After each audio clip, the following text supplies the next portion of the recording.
Thanks very much for the invitation.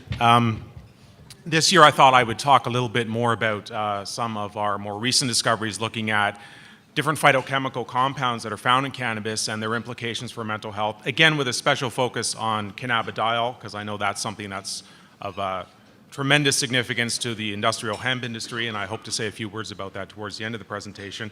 So cannabinoids, where are we now in terms of what we think is going on with cannabinoids and mental health? So obviously if you read the news, there's still a lot of controversy raging about the role of cannabinoids in mental health, the positive effects of cannabinoids, the negative effects of cannabinoids.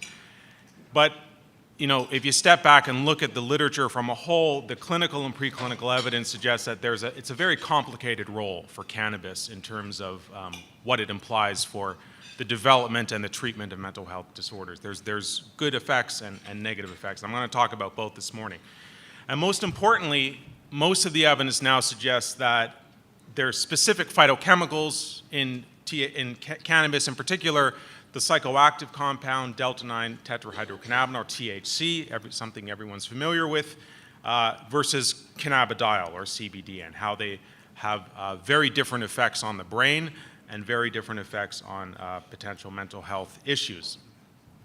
So again, I always start this presentation with this one of my favorite slides from a review paper a couple years back showing the tremendous phytochemical complexity that we find in cannabis. CBD, again, one of the largest phytochemical components, and this just gives you a very cursory overview of some of the known clinical properties that some of these compounds have in treating various disorders, not just mental health disorders, but other sorts of disease states as well. In terms of the effects of THC versus CBD in mental health on the brain, if we compare them side by side, they have a somewhat similar molecular structure, but very different effects. So CBD is the most abundant cannabinoid in cannabis, usually around 40% of the plant, obviously different in hemp strains. But clinical and preclinical evidence shows that it has anti-anxiety effects, it has analgesic effects, so it's good for treating pain. It has sedative effects, and most importantly from the research we're doing, it has antipsychotic properties. And as I'm going to talk about later, may have some interesting implications for treating disorders like post-traumatic stress disorder. It doesn't directly activate the CB1 receptors. So the CB1 receptors are the receptors in your brain that interact with most cannabinoids, such as THC, but it can actually block the cannabinoid CB1 receptor. So it can actually be an antagonist to the effects of THC.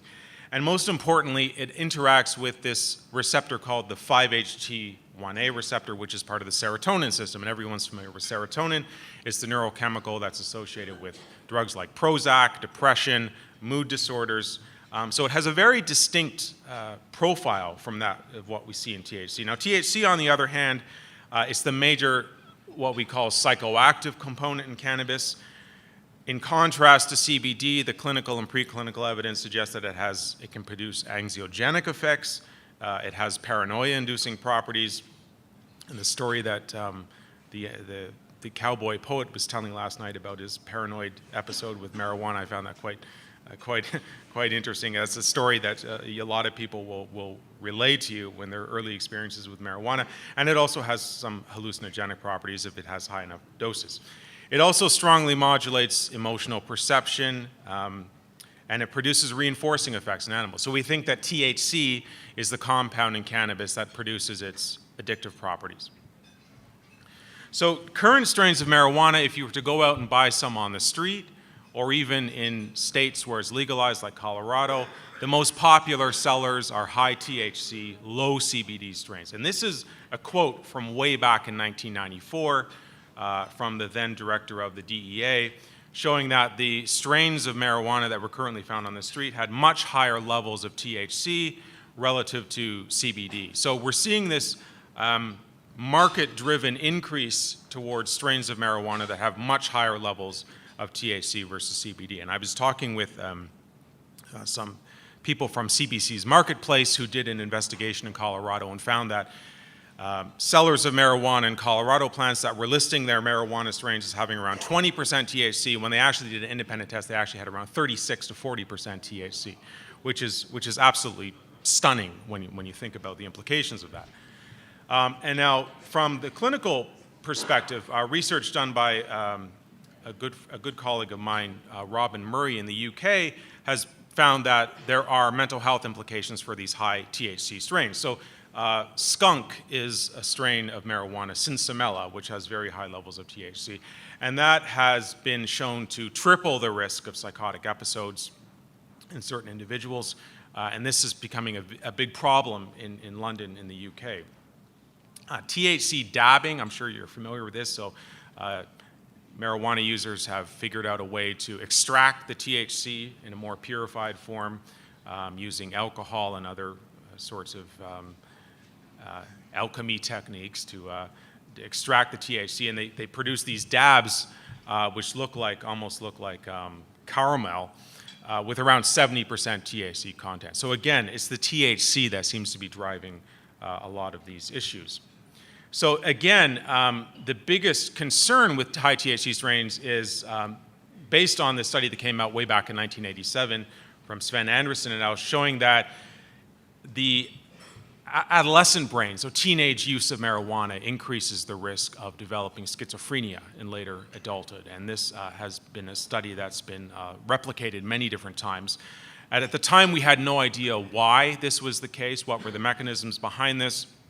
So my lab published a study just last year, and we tried to sort of definitively compare what the effects of THC exposure were on the adolescent brain versus the adult brain using animal models, rat models of THC exposure. And what we found was that adolescent THC exposure produced these behavioral effects that were similar to schizophrenia, these molecular effects in the brain that are similar to schizophrenia. I'll talk about those a little bit later on, and caused this hyperdopamine state, which I'll talk about also as well. And interestingly, what those studies also showed was that adult exposure to THC produced virtually none of these effects. So adulthood exposure to THC, even high strains of THC, appears to be reasonably safe, and it is the adolescent brain that is particularly vulnerable to high THC strains. Now let's just get a quick overview of the costs of mental illness in Canada, a problem that is largely being ignored. Mental health disorders such as schizophrenia, addiction, PTSD, they're costing us over $50 billion, billion with a B, annually. It is an extremely expensive proposition for our healthcare system. And even though there's some improvements in our treatments, most of the pharmacotherapies we have now have very limited efficacy.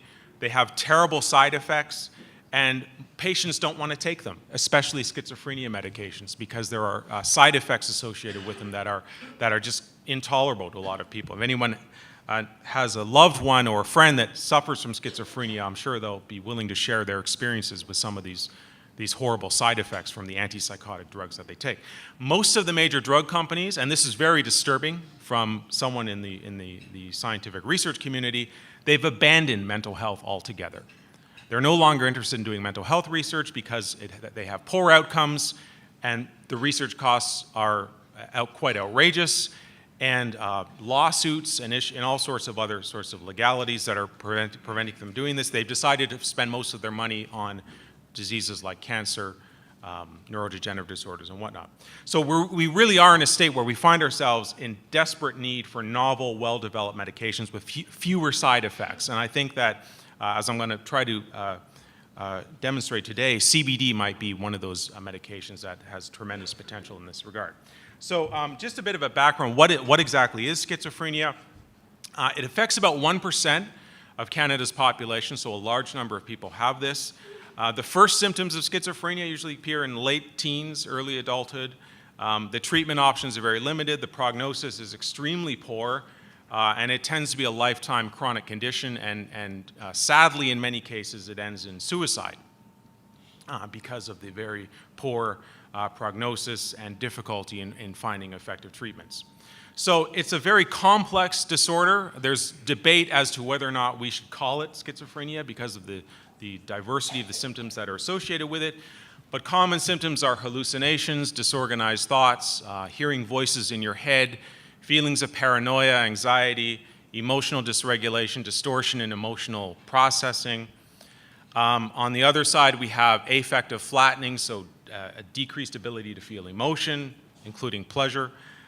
social withdrawal, so you start ignoring your friends and family, cognitive problems, so difficulty interpreting information, and cognitive filtering deficits as well, so an inability to filter out irrelevant information in your environment that your brain normally is very adept at doing, because we constantly have to filter out, tease apart what's important from non-important information in our environment. People with schizophrenia have a lot of difficulty doing this.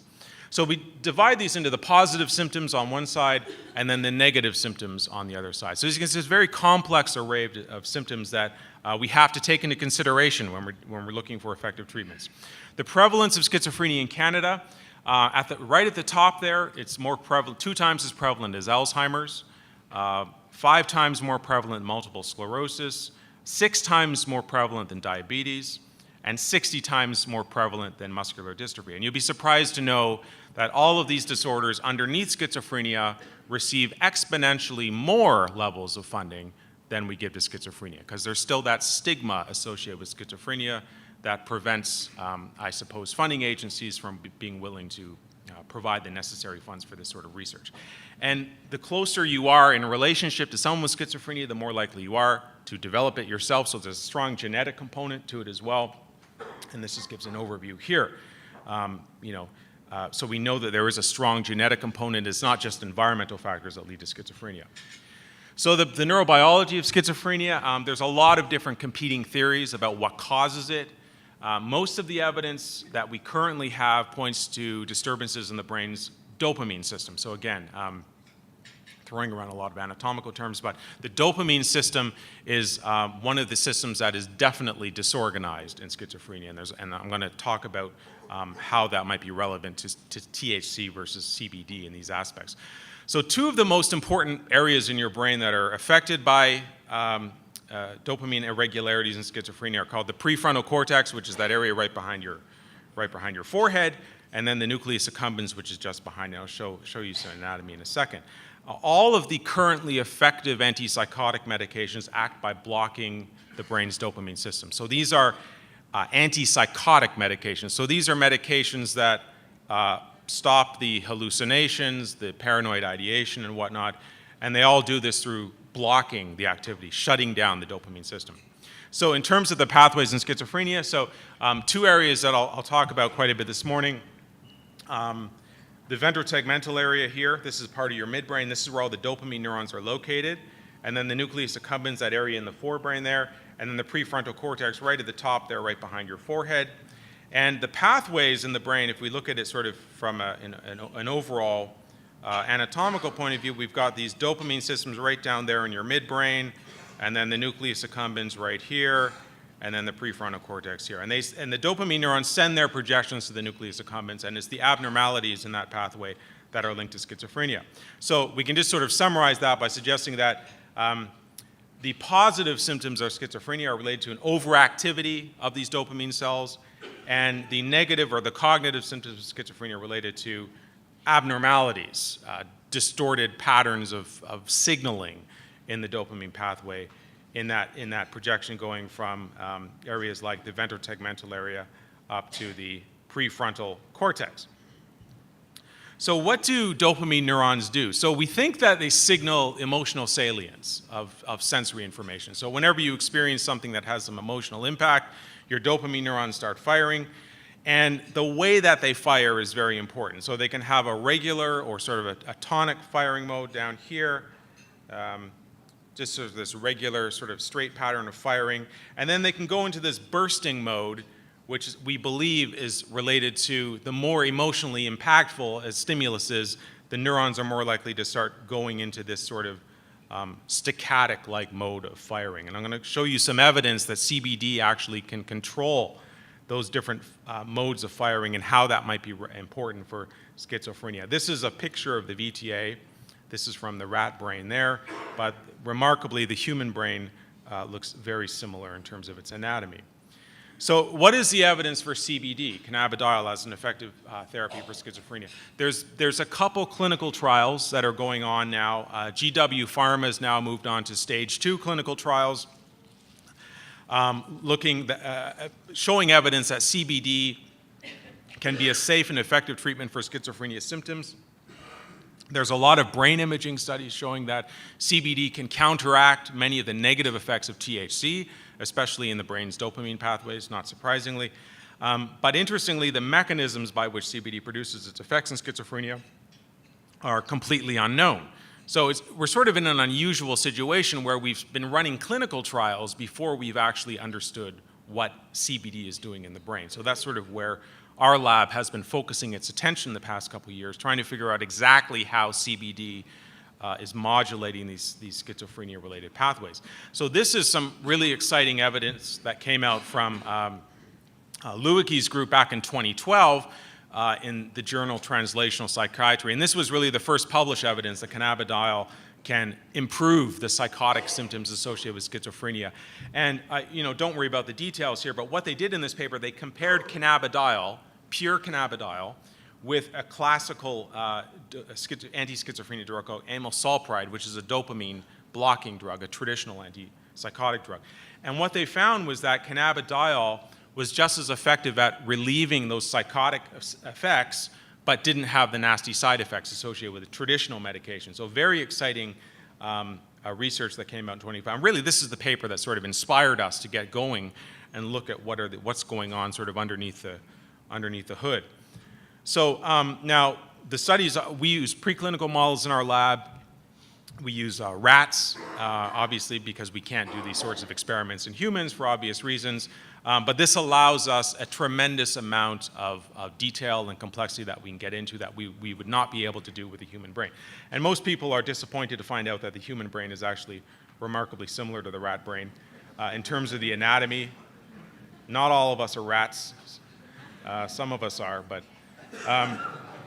the general anatomical features are the same. The cerebral cortex. So you just sort of do a comparison. We've got the same anatomical pathways, the same dopamine pathways, the same serotonin pathways. They're all the same. The obvious difference is that the rat brain doesn't have all this complex cortical convolutions, so it's a much more simpler system. But think of it as human brain version 1.0 in terms of its anatomy and overall features.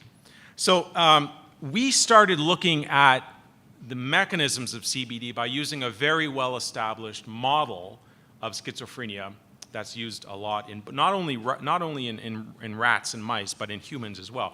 And this is called the dopamine sensitization hypothesis of schizophrenia. And it suggests that schizophrenia is caused by a hyperactive dopamine system, which I talked about before. And we can mimic this sensitized dopamine system by giving amphetamine. So we just give amphetamine in measured doses, and you can give this. You can actually do this in both humans and rats, and it basically induces schizophrenia-like symptoms, both in the brain and both in terms of the behavior, by causing that abnormal hyperactive dopamine system in the brain. So that's what we did to sort of develop this model of schizophrenia in the rat, and to look at how CBD might be producing its therapeutic effects. So we published this paper last year in Journal of Neuroscience. Dr. Justine Renard, who's an extremely brilliant scientist in my lab, was running this research. And what she found was that cannabidiol, or CBD, it blocks this amphetamine-induced model of schizophrenia. Don't worry about all the details here, but I'll just sort of highlight some of the important features of this finding. So this is what the model looks like. You give the rat injections of amphetamine over a certain period of time, then we leave them alone for a couple weeks, and then by the 16th day, they have this schizophrenia-like phenotype. They have a hyperactive dopamine system, they have behavioral abnormalities that are like schizophrenia, they have problems with cognitive filtering. And then what we did in these studies, we actually went into their brains with an electrode and measured the activity of the dopamine neurons, combined with looking at their behavioral motor activity in this sensitivity chamber. So what we found first was that when we put CBD, we actually did microinfusions of CBD right into this area of the brain called the nucleus accumbens down here. And what we found was that CBD was able to totally block that sensitized response. So here we've got the vehicle control rats up here. Sorry, I'm trying to get this mouse to work here. The vehicle rats up on top here in the blue, and then the CBD, you can see it totally blocks that schizophrenia-like activity. This is the CBD in red, it blocked all of these different effects of amphetamine. So that was a really exciting discovery. And then we actually looked at the activity of the dopamine cells, and again, CBD was able to completely block those sensitized dopamine. So in the blue, again, we see the vehicle controls. The neurons get more and more active. They make it more like a schizophrenia brain, but CBD completely blocks those hyperactive neuron responses, both in terms of the firing rate, the speed at which the neurons are firing, and the bursting activity as well, which I mentioned before. The bursting is what we think is really important for schizophrenia. So CBD was able to block both of those effects. And again, this is just showing an example here. This is actually what the neuron looks like. This is just the electrical activity of the cell over time. So here's a control animal here. Here you see that hyperdopamine activity increase with amphetamine. And then once we gave CBD down here in red, that hyperactivity was completely blocked. And this is just showing you what the actual spiking patterns look like in the brain. So really, really excited to find that. And then we wanted to look at, beyond just the sort of the psychotic-like effects of schizophrenia, what about the cognitive problems of schizophrenia? So as I mentioned before, schizophrenia patients have a lot of problems with cognitive filtering, and this is manifest in what we call sensory motor gating deficits. So they basically lose the ability to filter out non-significant sensory information. So if you had schizophrenia and you're sitting in this room, you might think that the screen is a signal from aliens or something. You attach all this abnormal emotional significance to things in your environment that normally you would filter out, irrelevant information. Okay, so currently no schizophrenia medications improve the cognitive effects of schizophrenia. So this is a big hole in our clinical treatment. So what we did with these rats is we measured the deficit in a procedure called pre-pulse inhibition. So don't worry about the details of this, but basically what it means is that normally, let's say you're just sitting in a chair and someone drops a plate next to you, you have this startle response and you sort of freak out a bit. But if someone was to drop a knife on the floor before the plate dropped, your response to the plate would be less, because your brain does this gating procedure where it filters out. It's able to sort of determine what's relevant and what's not relevant. This is a natural process in your brain, and people with schizophrenia have problems with this. So what we found was that CBD reverses these schizophrenia-like deficits in sensory filtering. So again, don't worry about all the details here, but the relevant thing here would be just the vehicle control rats here. Here you see, relative to a control animal, the percentage of the pre-pulse inhibition is around 70%, but with amphetamine it goes down, but with CBD in the black, it goes back up. So CBD is able to reverse those cognitive deficits of schizophrenia. And this is extremely exciting. This, in many ways, this is more exciting than the previous evidence because, as I mentioned before, all of the traditional antipsychotic medications, they don't treat these symptoms. So CBD seems to be unique in being able to treat some of these cognitive problems with schizophrenia. So now I start really throwing out some terminology here. Don't worry about the specifics of these details here. These are some of the molecular pathways that are important in schizophrenia. So they have different effects in CBD versus THC. So as I mentioned before, all of the effective antipsychotic medications, they act through this dopamine receptor called the D2 receptor, and the D2 receptor is linked to these downstream pathways called GSK3, AKT, beta-catenin, the mTOR pathway, and that goes into an mTORC1, mTORC2, and then this P70S6 kinase pathway. These are all disturbed in schizophrenia, and they're related to the effects of the drugs. So what we found, now going back to the adolescent THC exposure, what we found was that the THC downregulates mTOR levels in the brain in a very significant way. So here you see the downregulation following adolescent THC exposure here, and this is just a readout of the molecular levels of this signaling pathway. And mTORC is also related to autism, drug addiction, depression, in addition to schizophrenia. So it's a very important molecular marker for these sorts of problems. Now again, with the chronic adolescents, we saw this big downregulation in this molecule called P70S6 kinase. It's a really huge effect. You can see that in THC, the protein level goes all the way down here both at the phosphorylation level and the total levels as well. So again, we see this big abnormality caused by adolescent THC in these brains. So what does CBD do? Oh, and just one other thing I'd mention here as well. The mTOR pathways and the P70X6 kinase pathways here are dysregulated in major depression as well.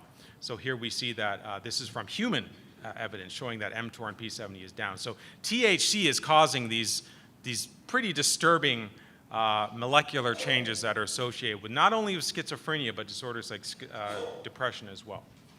So what does CBD do? So CBD, remarkably, we found does the exact opposite to that of THC. So here we've got protein levels of these pathways in the nucleus accumbens I was talking about before.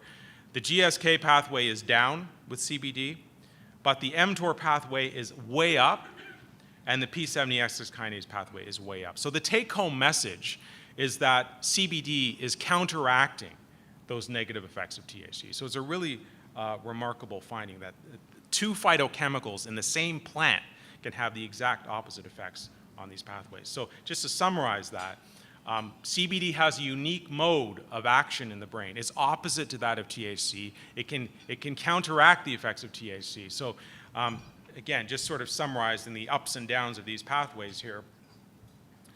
This is, in blue, this is the traditional pathway that most antipsychotics act on. So drugs like haloperidol, amylsulpride, they act through this GSK3 beta-catenin pathway. What we found was that, more importantly, CBD acts through this mTOR P70S6 pathway. So it seems to bypass those traditional antipsychotic pathways in the brain, and what we think that might mean is that is why CBD has a much better profile in terms of side effects. Maybe the negative side effects with the traditional drugs are linked to its actions up here, but CBD can bypass it down here, and it seems to produce very few side effects in patient populations. So again, very exciting difference between CBD and traditional medications.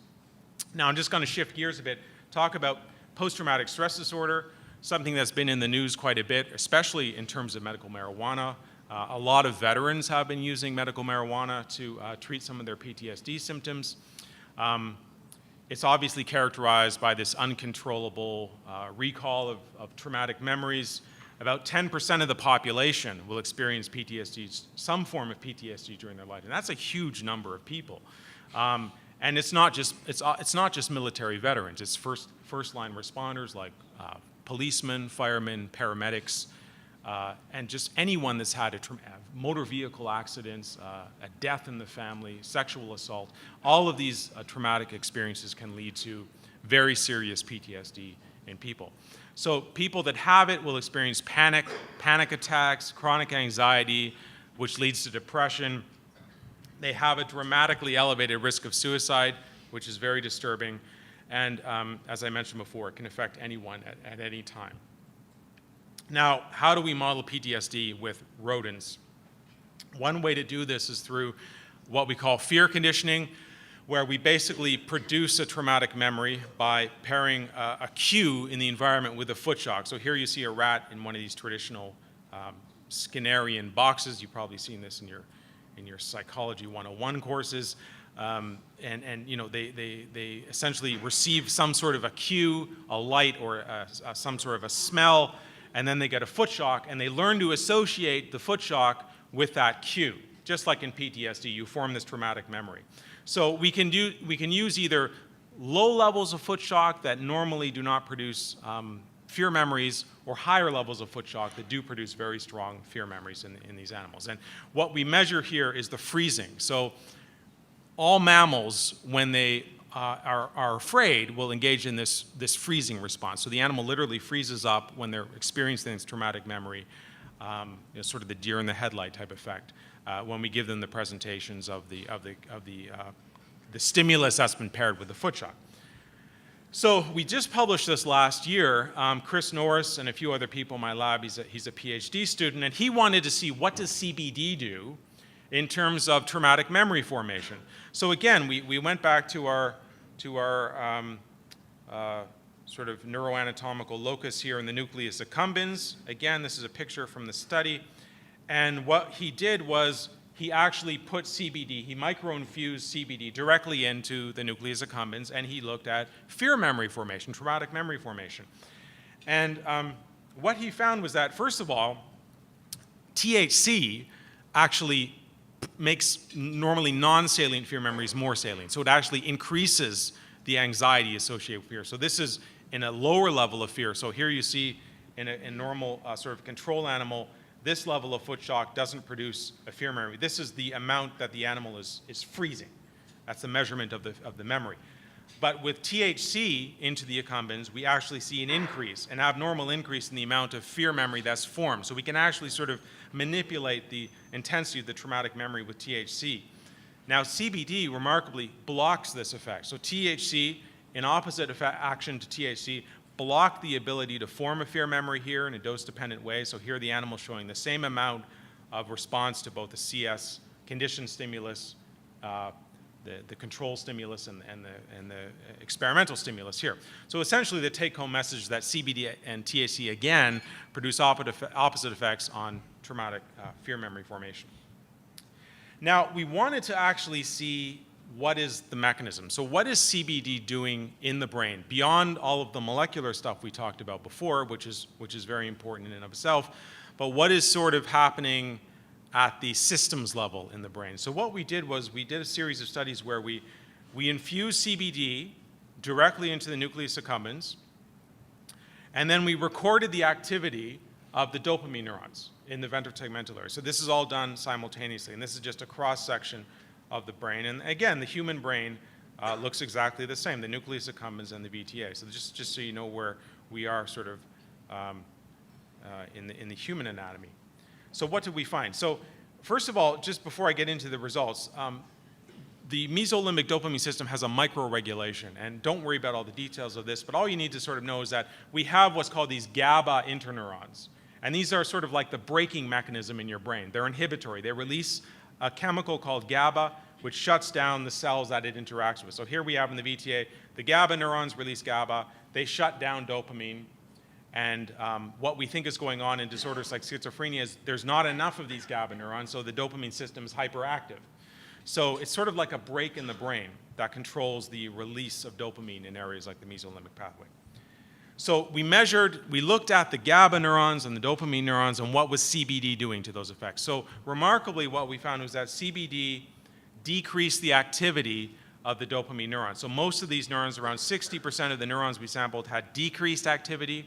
And this is just showing you the firing effect. Here with CBD, we see a significant drop in the firing levels of these neurons, and also in the number of bursts. So it also stopped the bursting activity levels of those dopamine neurons, which again we think is important for its ability, obviously not only for PTSD, but for treating schizophrenia as well.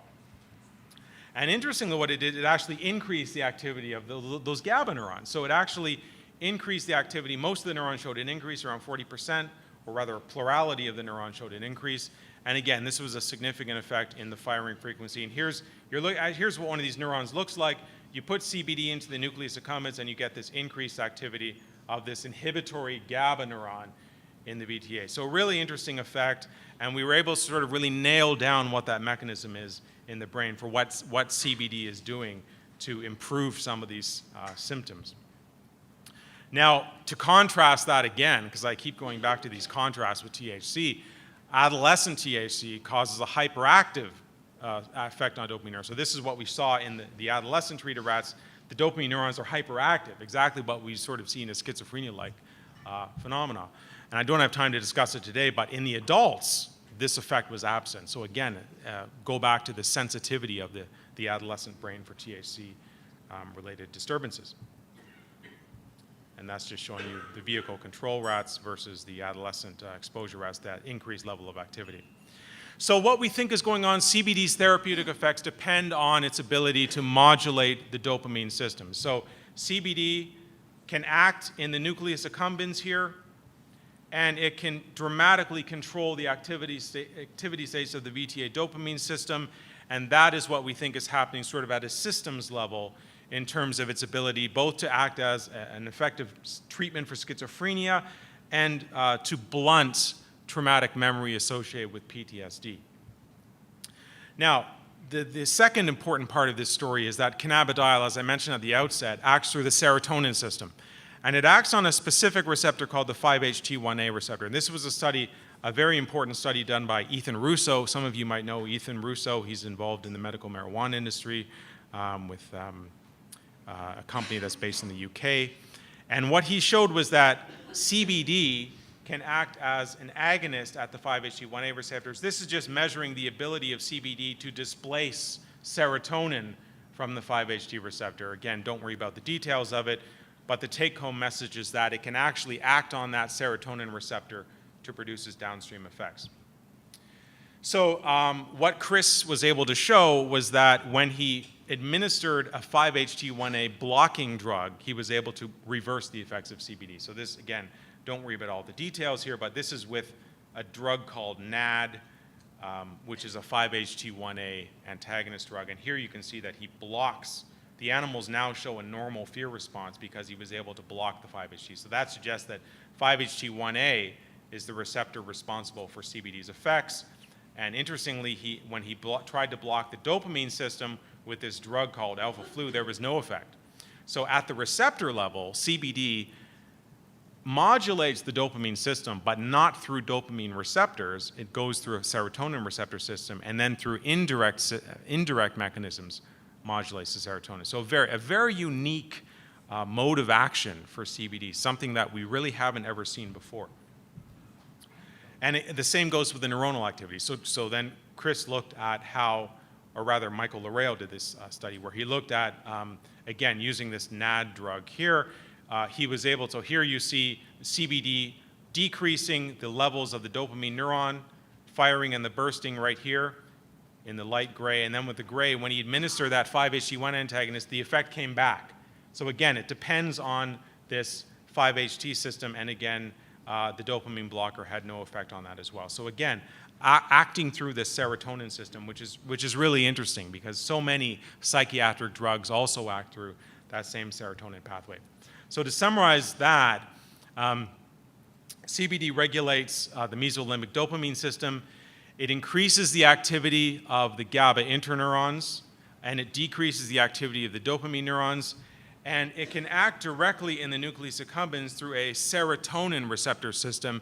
And we still don't know exactly how that's doing it because the serotonin receptors are located on various different elements inside that microstructure. So that's what we're sort of trying to figure out right now, exactly where in the nucleus accumbens that serotonin system is producing these downstream effects in this pathway.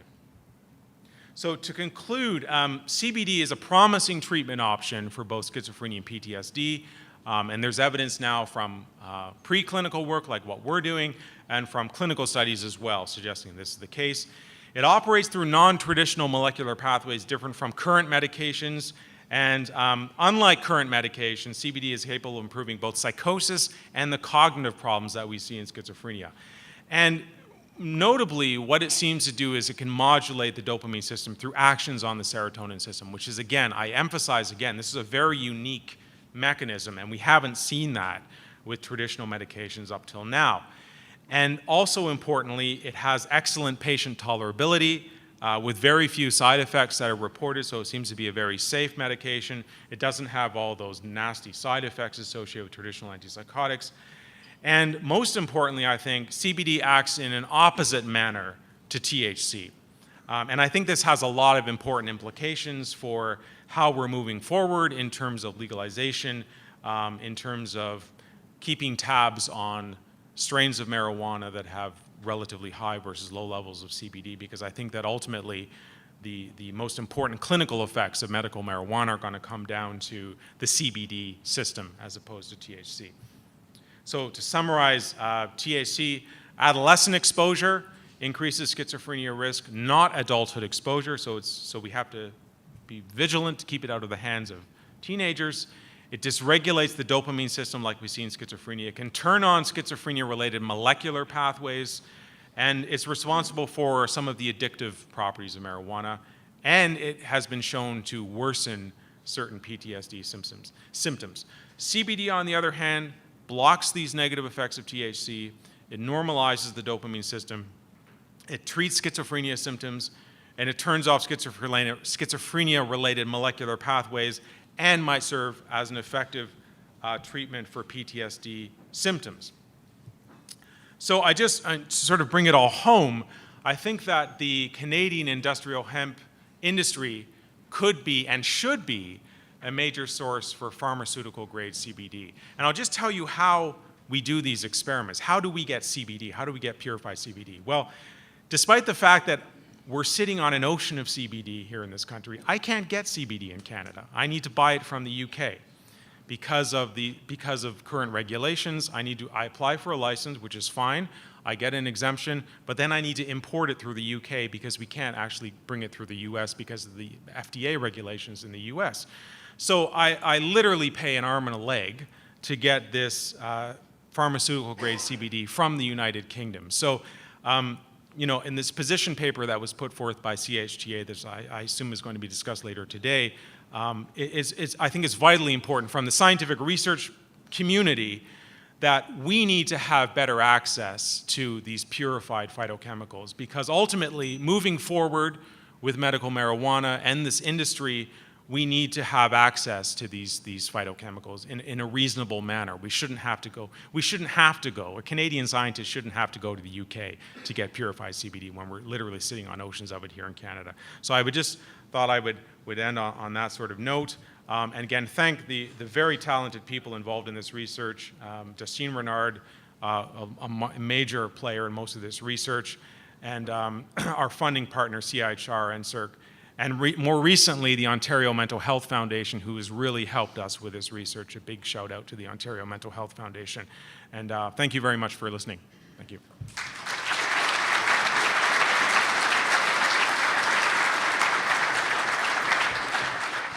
One's about delivery system. So, considering the CBD and how it gets delivered and how it gets through the blood-brain barrier, is that an implication? I'll ask two questions. Is that a problem? And the second one is, what are the effects of the normalization of dopamine on Parkinson's disease? Yeah, that's a great question. CBD, in most formats I'm aware of, if you're given it orally, it easily crosses the blood-brain barrier, so that hasn't been an issue. The problem with oral administration is that it's going to affect everywhere in the brain. We haven't looked everywhere in the brain. We've only looked at certain areas in the pathway. So if CBD, by some chance, has a negative effect on another part of the brain, that could be potentially a problem with oral administration. Unfortunately, that's all we have available at the moment, but it easily crosses the blood-brain barrier. We're trying to do a clinical trial now with a psychiatrist friend of mine at Western Ontario, looking at CBD as a potential treatment for dementia in his Alzheimer's patients, and that we are going to probably be administering CBD oil with looking at different concentrations of CBD oil. So we're in talks to try to get that set up. Your second question was about Parkinson's disease. Yeah, so that's an interesting question.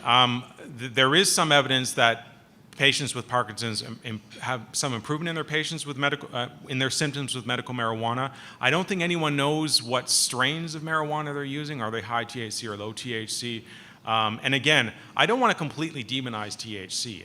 THC seems to be dangerous, particularly during adolescence, but not in adulthood. So adults, obviously people with Parkinson's are for the most part middle-aged and older, even strains with high THC. If it turns out that THC can activate the dopamine system and improve the dopamine system, because in Parkinson's, you've got a depression in the dopamine system. So for something like Parkinson's, it's easily conceivable that higher THC strains might actually be more beneficial for those patients, but we still need to figure out exactly how that works. I'd like a couple points of clarification, because I come from the health span and lifespan extension world, and when I see mTOR or the target of rapamycin, yeah. That's a hot area in health span and lifespan optimization, and right. I'm taking that NAD is nicotine adenine dinucleotide. Yes. Yeah. So yeah. Those are two very hot areas in the growing field of enhancing your health span and your lifespan. And if CBD has some key effects in this area, there's a really big, a huge opportunity for research into that. Is that not right? Yeah, I totally agree. Yeah, absolutely. And there's some interesting work we're looking at collaborating with, I mentioned the GSK pathway as well, which is also important for Alzheimer's disease. And CBD seems to decrease the phosphorylation state of GSK3 versus THC. So we think that CBD might also have some effects in the GSK pathway for treating some of the dementia, the memory loss associated with Alzheimer's disease as well. Yeah. I was just wondering, I know that gabapentin is one of the drugs used for ADHD, and I'm wondering if this has an effect. Has there been any testing done on the effects of ADHD with CBD? That's a great question. At the top of my head, I don't know if there's actually clinical trials with ADHD. The problem with ADHD is it's extremely difficult to model it in rodents, and unfortunately, a lot of the preclinical work uses rodent models. It can be done, but I don't think anyone's looked at, as far as I might be wrong, I don't think anyone's looked at CBD in terms of controlling attentional regulation. But in terms of gabapentin, what CBD is doing, it is acting like gabapentin. Right. It's increasing GABA levels. Yeah. So it's reasonable to assume. Now, the other issue with the other interesting thing about ADHD is that it's treated with Ritalin, which is basically amphetamine. With ADHD, the theory is that the dopamine system is already at this elevated level, but they operate on this bell-shaped curve. So if you've got someone with ADHD with a really high dopamine level up here, and then you give them amphetamine, you actually put them down here because it goes overboard. It's like, when you drink too much coffee and you crash. It's the same sort of idea with the dopamine system. That's a great question. I think that there's more research that needs to be done in that area for sure. Yeah. I'd like to have you maybe clarify something. Dr. Ethan Russo has the entourage effect paper, yeah. And you talked about sourcing pure CBD, and then you later talked about oil with smaller concentrations. Yeah. We've been hearing in the CBD-only states in the U.S. where they have to use pure CBD, the efficacy rate is a lot less than the entourage effect. Can you comment on that? Yeah, no, that's a great point. Obviously, it's there's a reason these two phytochemicals have evolved in the same plant. They obviously serve some sort of botanical.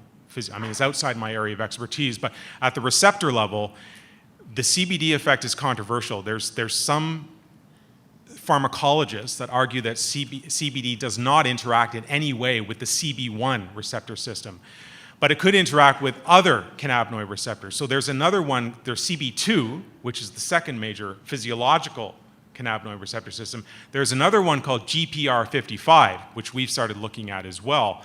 And there's some evidence that cannabidiol interacts with GPR55, which also might link up with the CB1 receptor. So that's how CBD and THC might have to somehow interact with each other at the receptor level to produce their full effects of those downstream molecular pathways. We've only looked at it in purified forms. What we want to do is start a series of experiments where we modulate the relative ratios of THC and CBD.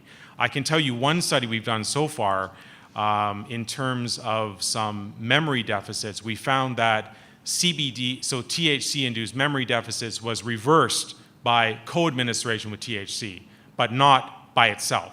So there does appear to be a synergistic effect, and I think that the pharmacologists sort of need to get a better grip on exactly how they're acting at the receptor, the cannabinoid receptor level, and what the implications for those downstream pathways are in terms of producing a physiological relevant effect. Thank you again. Thank you.